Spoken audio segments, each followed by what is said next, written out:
Thank you.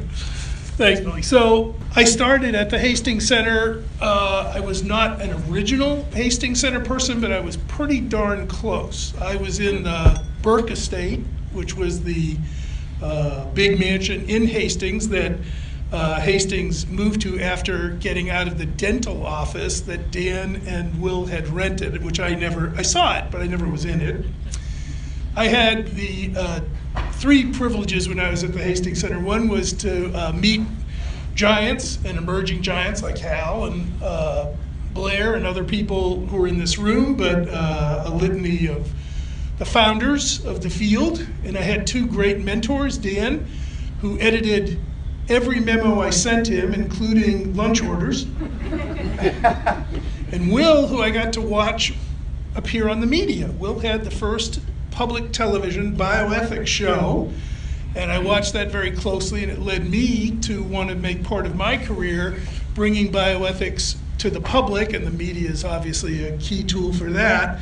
So those were both very good mentors. They put up with a lot of nonsense from me, including bringing my dog to work every day, which would have been okay, except my dog didn't like people. So it terrified the staff that were there, that they had to come to my office and deal with my crazy dog. And I got to be there in the summer, and we were a little, not understaffed, but people took vacations, and it was less busy at that time. And two things happened there. One was people would show up and say, we would like to meet you and visit here. And I would say, well, of course you do. It's the Hastings Center, and it's very well known. And they'd say, do you have any information about the Wizard of Oz or Billy Burke? Because that estate was the Billy Burke estate from the Wizard of Oz, and they were fans of the Wizard of Oz. They were not coming to learn about bioethics. The other notable thing at that time was I was there, Eli Atashi will like this, I got one of the first phone calls about making a test tube baby. Came in, it was August, there was nobody at the Hastings Center but me, AP, Reuters, a bunch of news organizations called up for comments on what do you think about this first test tube baby, Louise Brown in England. And I thought, well, I'll call Dan and Will and see if I should say something, but Will is where he is now. He's on Cape Cod, as a matter of fact. He was there then. And I don't know where Dan was, but he wasn't accessible, so I had to make a command decision, and I said something like, it's really interesting. Didn't make it to the papers. Anyway, but from there on I learned everything that I know about how to run centers, do programs, do substance from Hastings. It's your right to be involved with the organization. It's a real gem. There's nothing like it. And so I'm very glad that you're willing to be engaged and supportive of the Hastings Center. So that said, I'm going to talk to you about organ transplantation. This has been a subject that I've been doing, I guess Blair and I said, 50 years? I don't know, it's been a long time. We have one of the originators of the moral scaffold for organ donation in the room, that's Blair over there. And let me ask, everybody close their eyes. I don't want to embarrass anybody, close your eyes. How many of you have signed a donor card or registered as an organ donor? Okay, so almost everybody. You didn't, and you did not. But most people have. And when you sign that donor card, how many of you thought that someone might come and utilize your face? Now you can raise your hand. And that's pretty typical. How about your uterus? So, and that's the problem with our informed consent. We're not doing what we should. We're in a whole new generation of transplants. Uterus, face, limb, penis, voice box, soon to come ovaries, soon to come testicles, and that world is one we're going to get to in my remarks. But it has policy implications because very few of you, when you signed up for organ donation, or people you know, were thinking about those forms of transplant. So that's all within the past decade and all pretty interesting. By the way, I should ask, how many of you would consider donating your face? And you might say, you know, I'm too old, or maybe I'm medically disqualified. No, we actually had a gentleman who was 67 who just received a face in Canada not too long ago, and the donor has to match, and so there's room for older donation. But many people do have reservations more about these forms of transplant than they do. Sometimes I say, you know, there are a lot of poems written about the face, there are relatively few about the pancreas. So different emotional valence, different stance that people take toward what are called composite tissue transplants, these hands and uterus and face and so on. I can talk about the face, and I will, because NYU has done 3, and we're one of the few centers that are doing it around the world. I'm closely embedded in that transplant program. I have screened every candidate, personally met them and talked to lots of them. It changed my thinking about things in a way that will illustrate to you how good bioethics gets done. So we'll get to that shortly. The old framework, we've had it for 50 years in this country. I got interested in transplant these many years ago because it was so ethically charged. It is one of the areas of medicine where you can't take 2 baby steps without running into an ethics question. So, how do we get organs? Well, in this country, I asked you, you signed up, right? You registered, you filled out a card, or you went to motor vehicles and signed up there, which is a good place to do it because you could wait there long enough that you could make your organs available once you are at motor vehicles, actually. Never thought that was the ideal environment for solicitation, but there are historical reasons why that connection was made. But our system is one of opting in. No one assumes that you must be an organ donor. No one assumes that you will be an organ donor. People assume that it's a heroic, nice thing to do, a moral choice to make, but it's not one that's a duty or obligatory. It is, if you will, a voluntary choice. So the key value around organ donation historically for hearts and livers and kidneys, and even bone marrow, and by the way, the most ancient form of transplant, blood, which I've been interested in, we can get to that later if people are interested, is that you voluntarily decide to make this available. We don't take it from you. We don't have any laws that say we need a kidney and your relative is dead and it's got to go there and we're going to take it out. And we do that in one instance. Who can tell me where we force participation in, if you will, medical use of the body? Forced. Corneal transplants. Corneal transplants, so some cities still have things on the books that say if you die and you don't have any relatives, if you are, so to speak, a Potter's Field case, corneas could be taken. New Orleans has that law still in the books. And the other is autopsy. Medical examiner. Exactly. So you can't really refuse, even on religious grounds, an autopsy request from the medical examiner. We do have a strong version of use of the body that is not voluntary. Criminal suspicion, suspicious death, you will be autopsied if that's what the medical examiner wants. It doesn't matter if you're an Orthodox Jew, it doesn't matter who you are, that will happen to you. So we could have put a system in like that, but we didn't, those many years ago.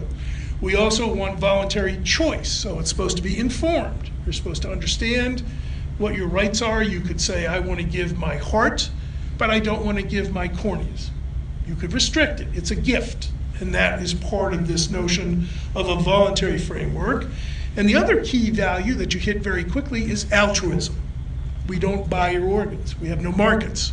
A country like Iran has a market. We don't. Plenty of discussion of having a market, and we had plenty of discussion back in the day about stronger versions. Instead of opting in, what about opting out? What if we just all presume that you are all organ donors, and if you don't want to be, you carry a card, or you register your name, or you wear a mark or a tattoo or a bracelet saying, I don't want to do this. Could have done it that way, we didn't. We're an opt-in, voluntary, informed, altruistic system. That is our public policy. It is all ethics. we'd have more organs if we just took them. We don't. So it's clearly something going on here about American values driving how this policy, public policy, is going to work. And it started a little bit because who remembers, anybody remember where the first transplant was, where it was done? Who? Christian Bernard, South Africa. Close, but not quite. It was Murray, kidney, 1954, Peterbed Brigham. I don't know what it's called now, but whatever it is now, it was in Boston. And Murray transplanted a kidney from a 19-year-old to his twin. This was long, long ago, as I said, 54. And when he did that procedure, no one knew how to ship an organ. You know, all those little coolers we see today and airplanes flying around. They didn't know how to preserve an organ. They didn't have any organ preservative. So the person who was going to get the organ had to be lying next to the person who was giving the organ. We knew almost nothing about tissue type and very little about blood type. You had to use a twin so that they didn't reject the organ. We didn't tissue type anything. Peter Medawar, the guy who discovered the antibody system, that would happen 5 to 6 years later. The first transplant was only doable between identical twins, and they knew that from animal studies. They'd killed a lot of dogs trying to move organs between non-related animals. And we were missing something else. It wasn't even clear when you could take an organ from someone who had died, because we didn't have the concept of brain death. By the way, Hastings played a huge role in developing the idea and working with medicine to gain acceptance for not changing the definition, death is what it is, but saying you could fulfill the criteria by having brain death occur. It was one of the earliest discussions I was at the Hastings Center, as a matter of fact. We're going to come back to that too in a second. So living people.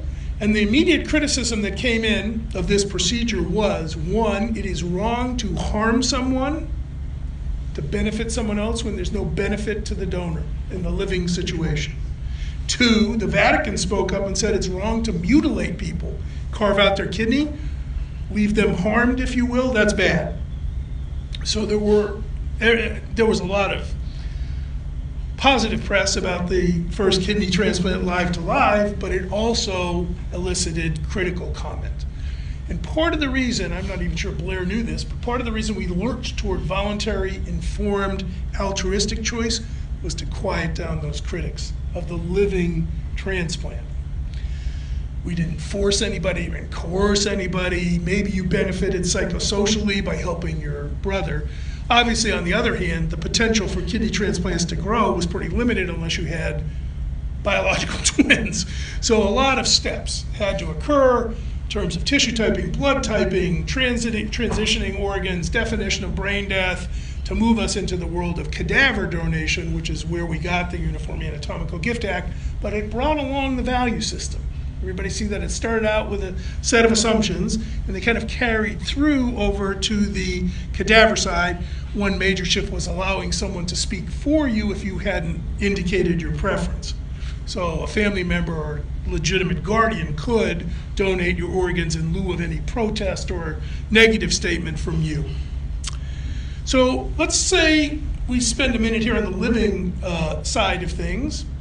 How many of you have thought about what you would do if your relative needed a kidney? And how many of you have thought, I would donate if my relative needed one? How about if your relative needed bone marrow? Any of you signed up for the National Marrow Donor Program? I was one of the 5 original board members of the National Marrow Donor Program back in the ancient times. And we were trying to recruit people to donate bone marrow. And one thing we felt very strongly about was that we had to provide you with insurance if something went wrong. That is not the case should you donate a kidney. The insurance idea never traveled, but we were trying to encourage people to be willing donors, and so we had that safety net addition that was put in there. How many of you would like, or not like, how many of you would be willing to donate to a stranger, an absolute unknown person? And how many of you are telling the truth about that? No. So altruistic, pure altruistic donation to people we don't know is very rare. Not never, but it's rare. And if someone sees an article in the paper or something on the internet now and says, little Jeffrey Smith needs a kidney, he doesn't have a family member to donate to him, people will appear at Penn or Columbia or NYU or Stanford and say, I'm flying in from St. Louis and I would like to donate to little Joey. The problem is we still want voluntary, altruistic, informed consent. Someone shows up, what would you ask them if you were screening them, which I sometimes do? They just came off the plane and say, I'm here to save Joey. Why? Why? Because Joey needs my help. What else you got? Are you healthy enough? Think so. Pretty healthy. Think so. I mean, I'm not sure. You can test me, but if I'm healthy enough, I like to do it. Somebody offer you money? Yeah. So there are occasionally people who show up and say, I really want to help Carl. I mean Joey. I mean, we do get those. We've had people fly in from overseas and say, I love the Sheikh of Brunei a whole lot. And then the 3 security guys hustle him away, and you wonder if his love runs deep. So you may want to fish around and ask questions about monetary motivation. The first person who we know about who met a recipient over the internet, a guy named Robert Hickey, donated a kidney in Colorado, and it was all praised by everybody involved, and the press loved him, and he was made a hero, and then he landed back in Tennessee, and the cops arrested him for failure to not pay his alimony, failure to not pay his child support payments, and it's pretty clear that he was not there for love of the person in Colorado that he wanted to assist. So altruism, you know, you want to check it, and then you also want to check, let's say I said, you know why I'm here? I'm here because Jesus told me to come. You might ask, do you belong to a church? Are you religious? What we look for there, in addition to a choice, is authenticity of choice. Is this a deeply held view, or are you hearing voices? Which happens, and we get people who are mentally ill who come. We have to sort of weed out the sincere from the mentally impaired. So those are all interesting issues that come up in terms of living donation. The reason I'm spending a little time here is we're short on organs. All of you know, I think it's probably a wait list of about 125,000 plus today for hearts and livers and kidneys. We don't have enough. Probably 10,000 people die on the list every year. There's no organ to give them. We are, probably 7 years ago, we crossed over. We use more organs from living donors than we do cadaver donors for kidneys. So we're not generating the number of organs we need, nor that we could. It's probably reasonable to guess that about 25% of people who, for one reason or another, say they want to be organ donors aren't. And so let me remind you how you get to be an organ donor. You get to be an organ donor by being on life support when you die, a cadaver organ donor. You have to maintain blood flow and oxygenate your organs. They don't last very long if that isn't done. A heart could be damaged within a minute or two. Kidneys, livers, a little more, but you really have to die on life support. Very few of us do. We die on the street, we die at work, we die in the hospital, but not in the intensive care unit. The odds of any one of us actually serving as an organ donor are pretty small, because most people are not going to die under conditions where they would be on life support already. And the reason brain death loomed up so large is because when you're declared dead, you're still seeing the heartbeat because the machine is still doing it. The brain may not be driving it, but you're seeing a body that looks pretty pink and alive. And that will often disturb relatives. So one reason people don't get to be organ donors is families say no. Even when they know the person signed a card, wants to do it, they say, I'm not comfortable with this. Now legally, is the card adequate or the signed statement to take an organ? It depends. Wrong answer. No, it does depend. It used to be, but the 2006 amendment. Exactly, waffled it. So there are about 10 states that have passed laws that say it's okay. Texas, Wyoming, and others say it doesn't matter what your family says. If you have a signed card and the person clearly wanted to do this, don't pay attention to the family. But every transplant group, and I've been around lots of them, from Pittsburgh to Minnesota to Penn to NYU, does not want the following headline: organ removed while widow screams in hallway. Not going to do it.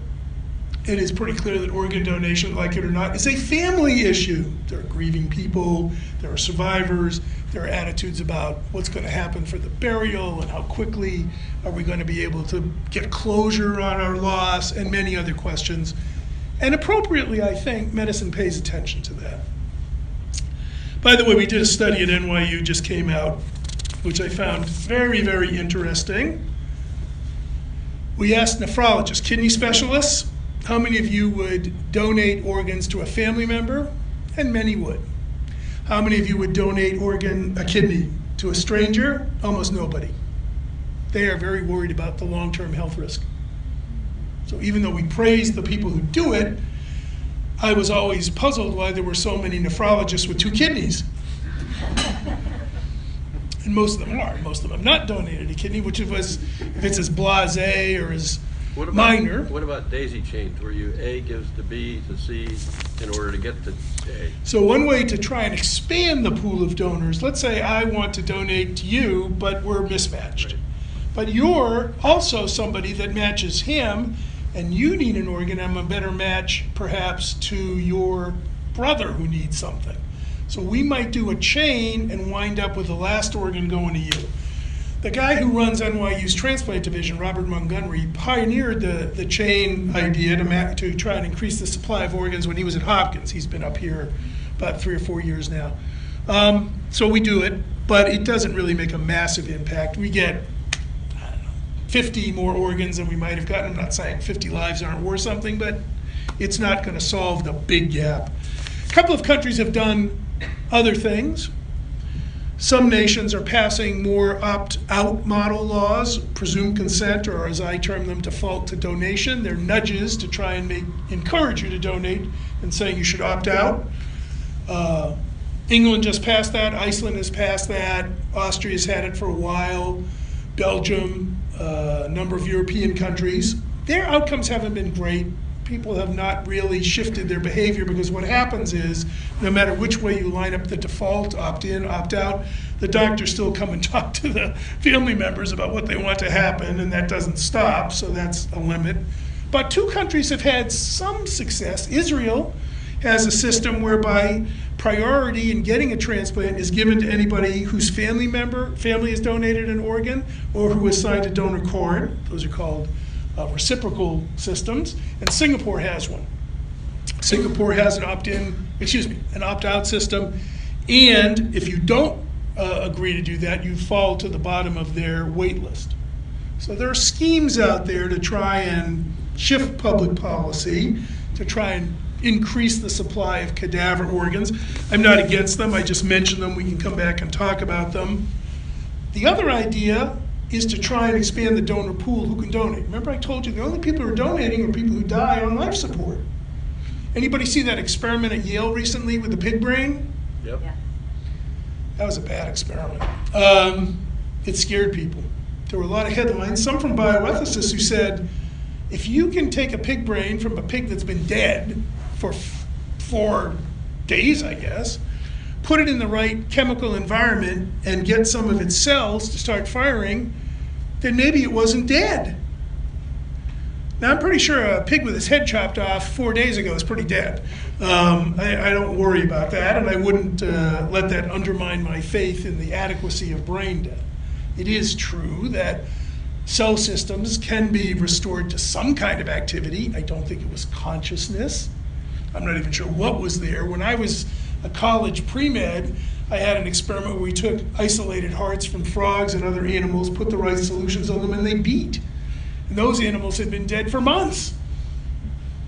I didn't think, oh my God, he's still alive. So the coverage of that was distorted because it made people worry that if you could restore something to a pig brain, by the way, the reason to do the study is to see, say you had a stroke, what's the circuit that might be impaired, or could you get activity back in it? That's really what you're doing. You're not trying to cast doubt on who's dead. But maybe we should cast doubt on who's dead. There are definitely people out there who say, you know what, I'd be an organ donor if I was just in a permanent vegetative state. You don't have to wait for my whole brain to stop working. If I can't think or feel or sense, I'm ready to let you take my organs out. My old friend Alex Caplan would say, you're still killing the person to get their parts, and we generally don't permit that because it creates public distrust. How many of heard people say, I'm not going to sign a donor card because I'm afraid they'll kill me if they think the organ's going to go to a more worthy person, like Millie, or someone.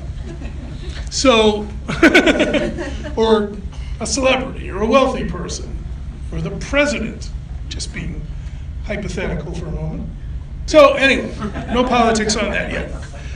So maybe we could expand the donor pool by rejiggering the idea to include the permanently vegetative, although there aren't that many of those either. We actually have not really established what the number is, and it isn't clear that all of them would agree to do it, but that idea's floated up. What if you died or were dying in the hospital, you said, you know what, I want to be an organ donor, but shift me to the ICU and put me on life support, and I'll die that way, and that'll make it possible, which isn't a bad idea. Some people would do that, but it costs a lot. Plus, you're tying up the ICU with people who are coming in just for organ donation. A lot of ICUs are busy. They don't want to have a bunch of cadavers that they are trying to manage for organ donation there. But it's an idea. It's another idea. Still another idea. What if you died here from boredom from this set of remarks? And somebody said, gee, you know, if we got an ambulance here really quick and we were resuscitating you, maybe we could use a little machine to perfuse your body until we got you back to a hospital, and then we'd ask you about organ donation.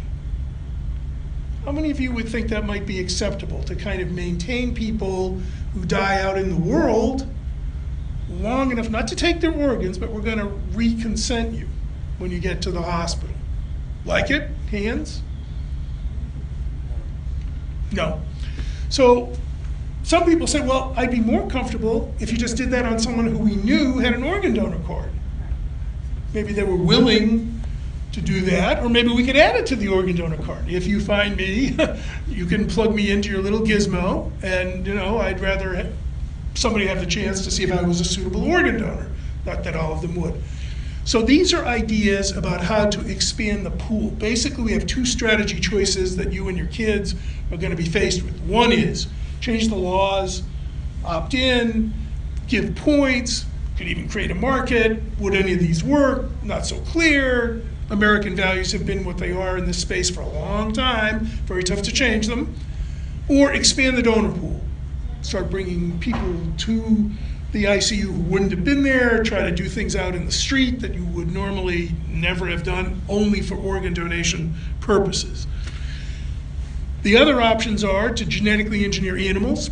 We have a whole set of people trying to engineer pigs these days to make them less immunogenic. Sometimes you'll hear about the horrors of animal-human hybrids.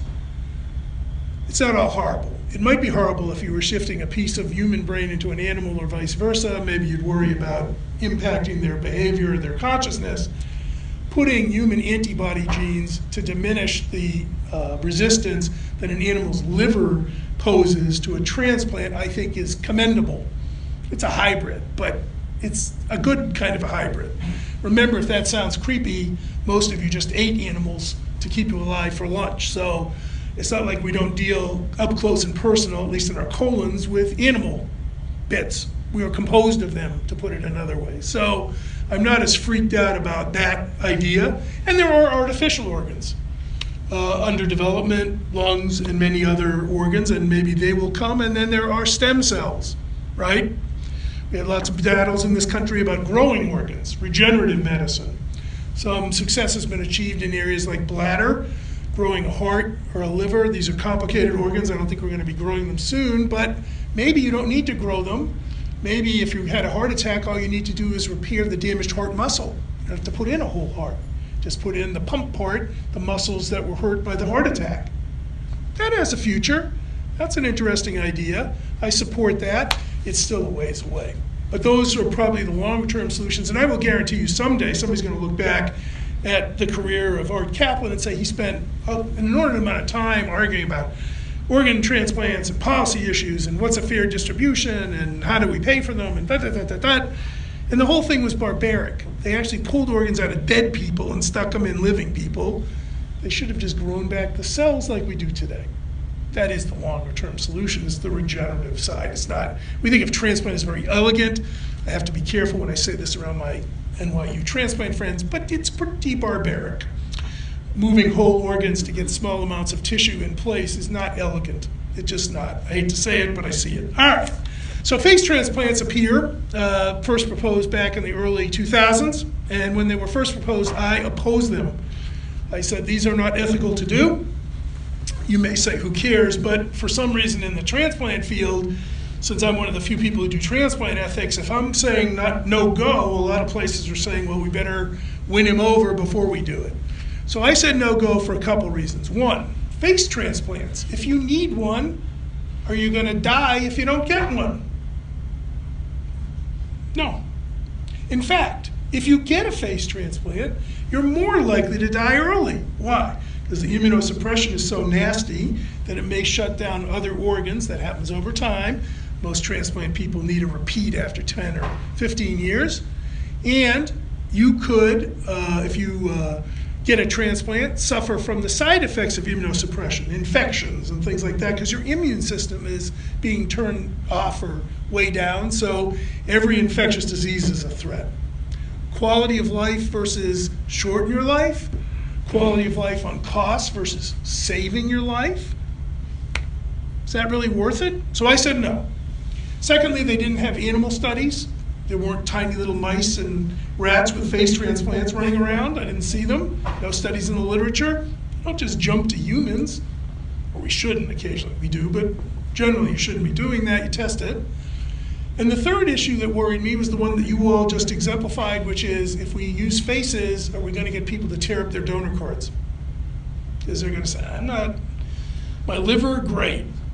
My face, no way. And if that's what it means for me to sign up, then take me out. So, those are my objections, and I had them in the literature, and I know the transplant community very well, so many of them who wanted to do face transplants politely contacted me and said, you're an imbecile. No, I mean, they said, we understand what your concerns are, but we think we can address those, let's talk about it. On the quality of life thing, they said you should meet candidates, so I did. Very tough. A lot of these people are so damaged that plastic surgery cannot restore their normal appearance, and what really drives them up the wall is they can't make tears, they can't swallow, they can't breathe very well. It's not a quality of life thing like, oh, I'm embarrassed to go out to the movies. It's like, I'm slowly suffering to death here. Many of them kill themselves. So there is a kind of preventative angle to face transplant because the suicide rate is about 5 times the average there. And in talking to them, many of whom had somebody speak for them because they can't talk anymore, they don't have a jaw, they don't have a mouth,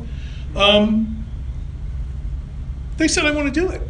And they also said, I want to do it even if it means I lose 5 years or 10 years. I can't live like this. So I'm willing to make the trade. Now, normally, you know, when you hear that, you're trying to be respectful of somebody's autonomy and choice. And at future board meetings and when other speakers come, you can get into this a little bit more. But generally, I'm somewhat willing to defer to somebody who says, I'll take that risk-benefit ratio as long as it's not insane. You know, if there's 0 chance the face transplant's going to work, then okay, we're not going to do that. But I get the idea that it's not my call. He's living with the no tears and the no breathing and the no eating and the I can't talk and I can't do facial gestures to communicate and my wife won't kiss me and blah, blah, blah, blah, blah.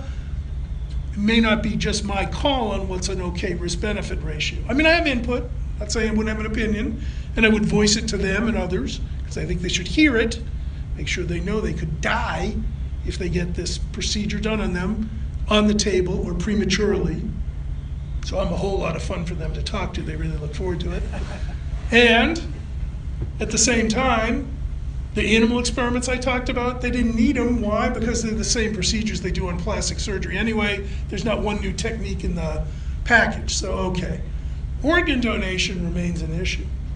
That still remains a major public policy issue. So Blair, here's something we got to think about.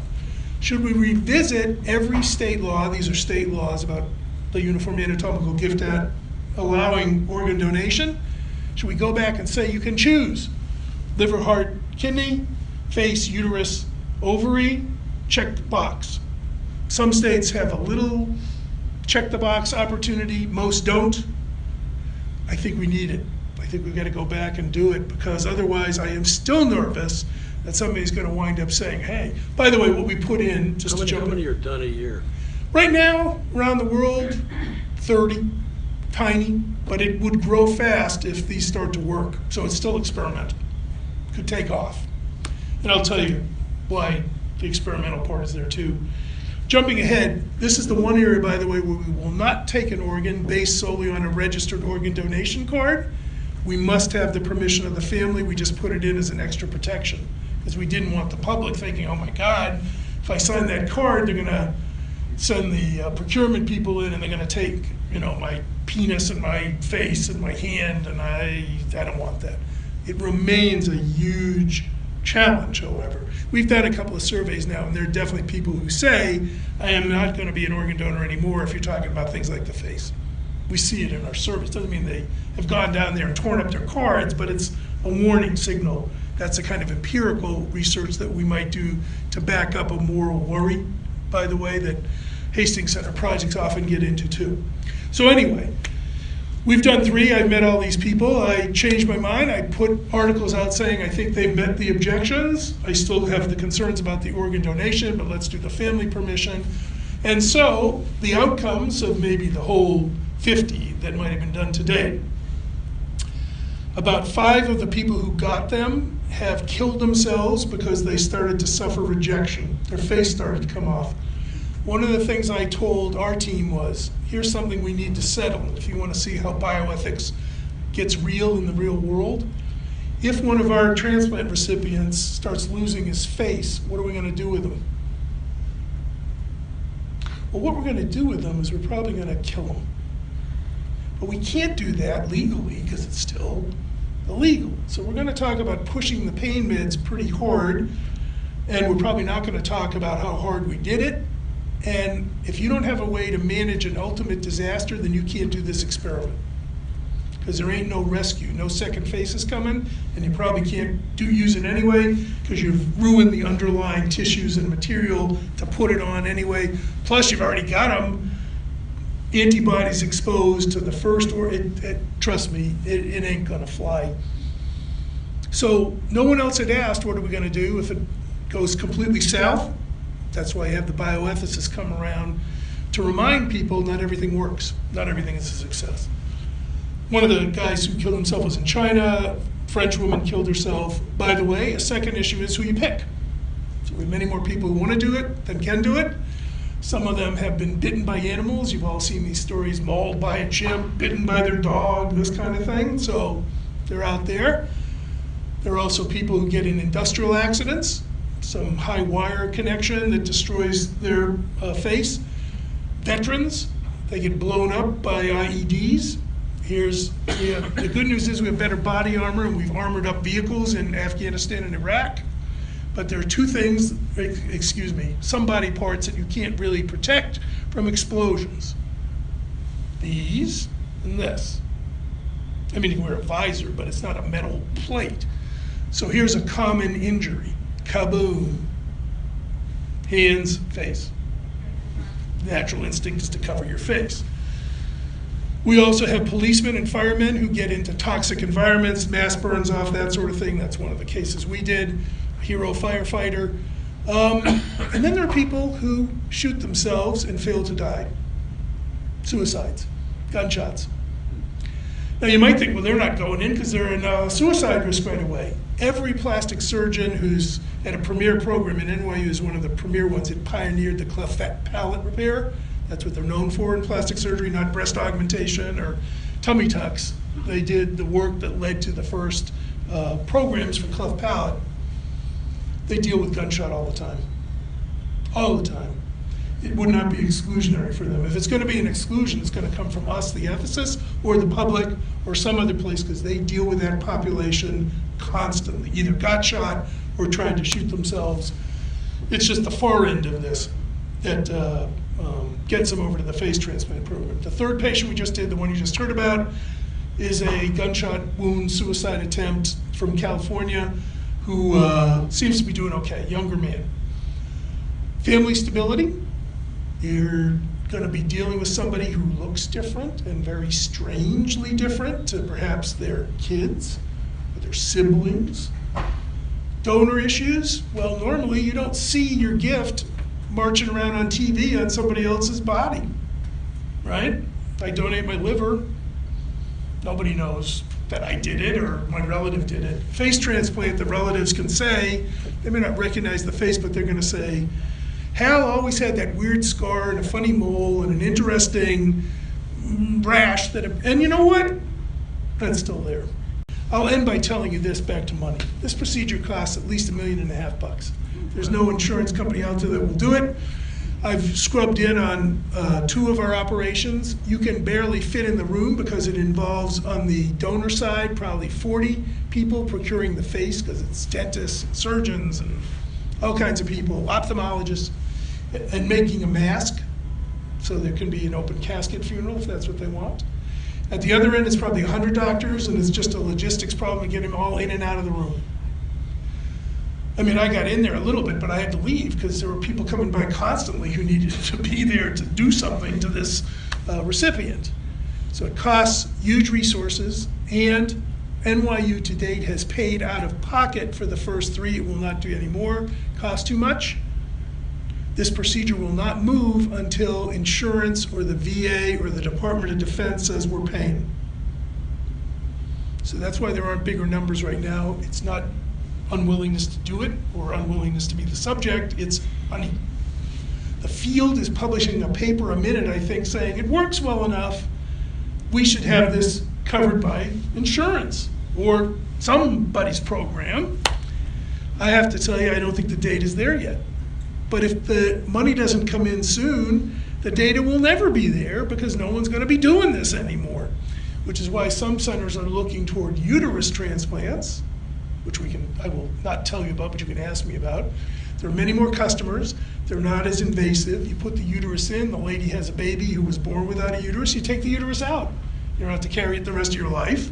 You do a C-section to get the kid out, and it's $200,000, and much more likely that people will be willing to pay for that because it has a nice outcome, maybe. It's the first time we've ever seen transplant for reproduction as opposed to quality of life or saving a life.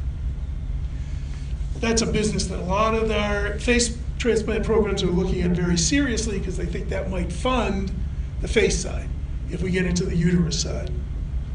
So that was a long voyage over whole geography, but I hope it demonstrated a couple things to you. One, ethicists can change their mind. I did. Got more facts. It's okay. Happens. Could be wrong, or things can evolve. Learned that at Hastings long ago. 2, there are many presumptions you need to understand, not just what the demand is, but what's the value framework we've worked with, because to get Americans to believe different values and act on them after 50 years of voluntary informed altruism is pretty tough. I wouldn't say overnight if we shifted to presumed consent or a market, everyone would say, oh great, let's just do that. I don't think it would go that way at all. 3rd, when you're doing ethics, you need empirical information. I meet these patients. They tell me what their problems are. I start to understand what their notion of quality of life is. I see what it's like to run the procedure and all the doctors and resources involved. I start to think, is that something we should do maybe in 2 or 3 centers? And that's it. Cost issues, resource intensivity, what are the subjects thinking? All empirical information that has to be integrated into good bioethics work. Hastings does that too.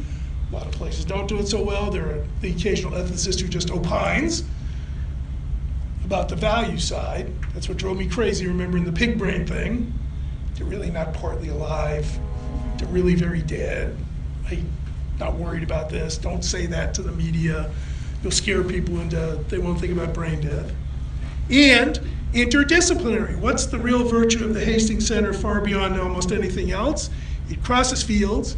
conversations go on between the doctor side, the nurse side, the lawyer side, God help me, the philosophy side, which is me, religion, social science, public policy, marketing, advertising, business, whatever. Crosstalk is necessary to really get action and resolution on many of these challenging areas. So I gave you a broad swath on the particular area that I've been spending a lot of my career looking at, but I hope it illustrated to you some of the tools, techniques, resources that make for good bioethics work. Okay.